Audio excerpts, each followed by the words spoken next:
गरीब भाई की अमीर बहन। भैया दीदी माँ को आग में से निकालो, उन्हें उई उई हो रही होगी।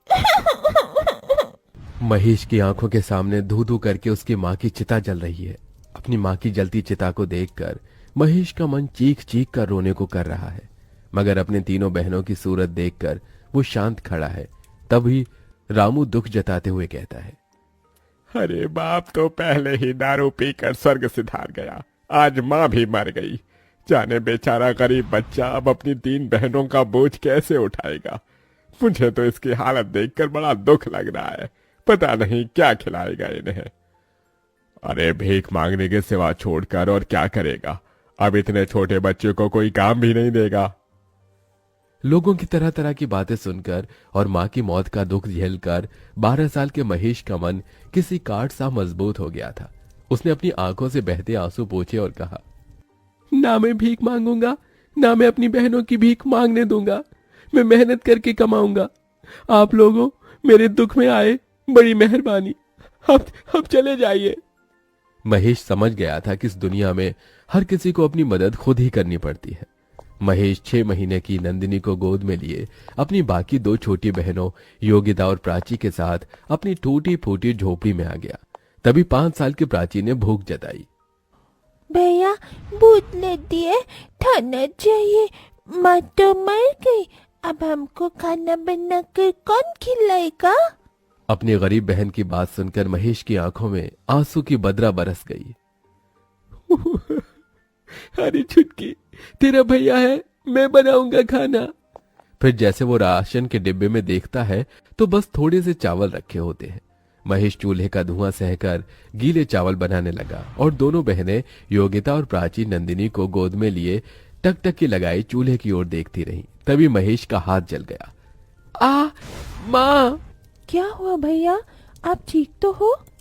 योगिता को अपने गरीब भाई से बहुत लगाव था। हाँ बहन, मैं ठीक हूँ। थोड़े से चावल में उसने बहनों को खिलाया और खुद भूखे सो गया, मगर मारी चिंता के उस गरीब भाई को नींद भी कहाँ आई। आज थोड़े चावल थे तो दिन कट गया, मगर मुझे काम ढूंढना होगा। अगले दिन महेश काम ढूंढने निकल गया और लखन से कहा, चाचा, आप जिस फैक्ट्री में काम करते हो वहां मुझे भी कोई काम दिला दो। अरे ना बाबा ना, तुझे काम दिलाकर मुझे जेल में चक्की नहीं पीसनी, जा भाग यहाँ से। महेश निराश होकर दिन भर तपती धूप में भटकता रहा। उसके पैरों में एक चप्पल भी नहीं थी, शरीर पर एक मैला कुचैला जगह जगह से फटा हुआ एक शर्ट। तभी वो लच्छू दास के ढाबे पर आया। मोटा ताजा शरीर और निकला हुआ पेट लिए वो कुर्सी पर पसरा था। अरे जल्दी से ये प्लेट धो, ग्राहक खाने के लिए खड़े हैं। अरे ओ पप्पू, कहाँ गया तू? तभी महेश तवाक से बोला, सेठ जी, मैं सारी प्लेट धो दूंगा, काम की बहुत जरूरत है मुझे, दया करके काम दे दीजिए। इस दुनिया में एक गरीब का फायदा हर कोई उठाता है। लच्छू ने भी महेश की मजबूरी देखकर कहा, देख बच्चे, तुझे दिन भर प्लेट धोना होगा और उसके बदले मैं तुझे 50 रुपए ही दूंगा। अरे आप जो देंगे मुझे मंजूर है।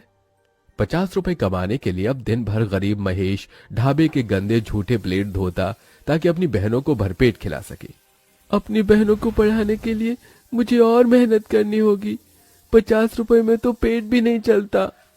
ढाबे के साथ महेश अब हर सवेरे अनाज की बोरी उतारता और पैसे जमा करके बहनों को दाखिला दिला देता है। अपनी हर तनख्वाह से वो तीनों के लिए तोहफे खरीद कर लाता और फटे कपड़ों में रह जाता। इसी तरह 18 साल बीत जाते हैं। फिर एक दिन, नंदिनी, प्राची, योगिता। भैया आ गए आप?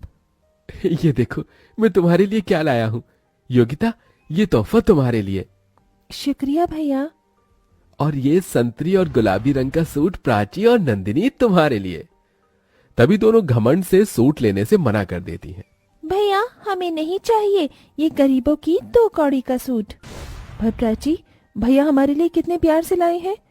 योगिता दीदी, अगर तुम्हें इतना ही पसंद है तो तुम रख लो ये घटिया सूट। और भैया, अब आपकी बहनें बच्ची नहीं रही, बड़ी हो गई हैं, हमें कुछ ढंग का ला कर दिया कीजिए। ये ठेली फेरी वाले कपड़े हम नहीं पहनेंगी। यू नो व्हाट भैया, हमारी सहेली इतने अमीर घर से आती हैं, एक एक कपड़े लाखों के पहनती हैं, और तो और किसी की डैडी बिजनेसमैन है, किसी की सरकारी नौकरी में, और हमारा भाई आज भी ढाबे पर बर्तन मांजता है। हमें खुद में सोचकर इतनी शर्म आती है। अरे क्या जिंदगी भर औरों की गुलामी करते रहोगे? नंदिनी की इस तरह की बात से उस गरीब भाई के दिल को बहुत ठेस पहुंचती है और बहनों की खुशी की खातिर वो ढाबे का काम छोड़कर अब एक कॉलेज के बाहर समोसे बेचने लगता है।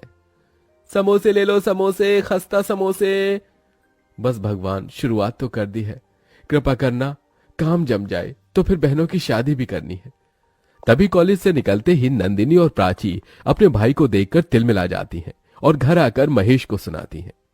भैया, पूरी दुनिया में आपको हमारा ही कॉलेज मिला था समोसे बेचने को।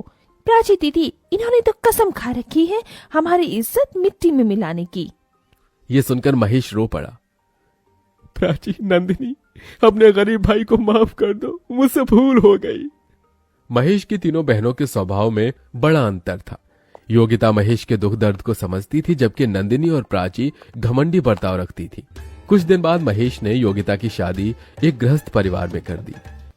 देख माँ, आज इस गरीब भाई ने एक बहन का घर बसा दिया। योगिता भी खुश थी। वहीं प्राची और नंदिनी ने कहा, भैया, आपको हमारे लिए रिश्ता देखने की कोई जरूरत नहीं, क्योंकि हमने अपना जीवन साथी चुन लिया है। पर लड़का कौन है, क्या करता है? चिंता मत कीजिए भैया, वो योगिता दीदी के पति की तरह चपरासी नहीं जिसे आपने पसंद किया था। देखिए भैया, सारी जिंदगी तो इस गरीबी के सिवा आपने हमें कुछ दिया नहीं। कम से कम हमारी शादी ढंग से करना, क्योंकि हमारे होने वाले ससुराल वाले बहुत इज्जतदार हैं और आपकी तरह गरीब नहीं। जैसे तैसे कर्ज लेकर महेश दोनों बहनों की शादी बड़ी धूमधाम से कर देता है। दोनों अपने आलीशान ससुराल में खुशहाल तरीके से रहने लगती हैं, मगर महेश बड़े कर्ज में आ जाता है, जिसके चलते वो दिन रात काम करता है। एक दिन दोनों अमर बहनें 5 स्टार होटल में अपनी सहेलियों के साथ आती हैं। OMG गाइस, शादी के बाद तुम दोनों की तो बात ही बदल गई है। यार, बड़ी भूख लगी है, जल्दी से ऑर्डर दे दो। वेटर। जी मैडम। फिर जैसे ही दोनों अमीर बहनें गरीब भाई को वेटर के भेष में देखती हैं, तभी नीता कहती है, हे नंदिनी, इस वेटर की शक्ल तो तुम्हारे भाई से मिलती है। नो नीता, हमारा कभी कोई भाई नहीं था। ये सुनकर महेश का दिल ढहक ढहक कर रो देता है। मेरी गरीब हैसियत की वजह से आज मेरी अमीर बहनों ने मुझे भुला दिया। इस दुनिया में दौलत के आगे रिश्ते का कोई मोल नहीं है। कुछ देर बाद, अरे ओ वेटर, चल यहाँ। जी। तभी प्राची अमीरी की ऐंठ से अपने पर्स से पैसे निकालकर महेश के हाथ में थमाती है। ये लो, टिप समझ कर रख लो।